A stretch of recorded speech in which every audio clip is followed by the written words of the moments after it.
क्या आपको पता है कि 9/11 का सबसे ज़्यादा फायदा किसी दहशतगर्द को नहीं बल्कि एक रियल स्टेट टाइकॉन लैरी सिल्वरस्टीन को हुआ था।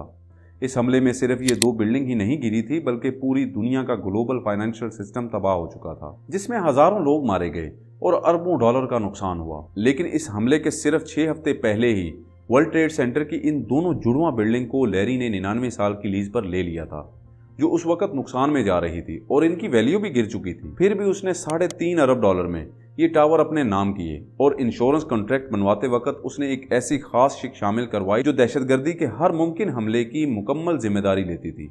और इसके सिर्फ 6 हफ्ते बाद तारीख का यह सबसे बड़ा हमला हुआ जिसने पूरा वर्ल्ड ट्रेड सेंटर मलबे के ढेर में बदल दिया। अब अगर कोई आम लीज होल्डर होता तो वो मुकम्मल तौर पर तबाह हो जाता, क्योंकि इंश्योरेंस कंपनीज ने क्लेम मानने से इनकार कर दिया था। लेकिन लैरी ने हार नहीं मानी। उसने एक लंबी थका देने वाली अदालती जंग शुरू की और अदालत में कहा कि ये एक नहीं बल्कि 2 अलग हमले थे, एक टावर पर अलग जहाज और दूसरे पर अलग, इसलिए पे आउट भी सिंगल नहीं बल्कि डबल होना चाहिए। अब जो इंश्योरेंस कंपनियां उसे सिंगल क्लेम नहीं दे रही थी वो उनसे डबल मांग रहा था।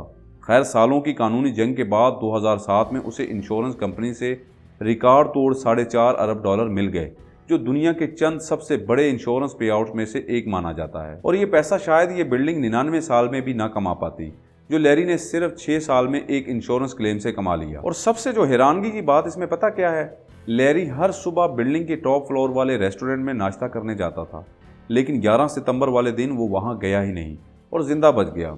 इसे आप कोइंसिडेंस कहेंगे या कुछ और? कमेंट्स में ज़रूर बताइएगा।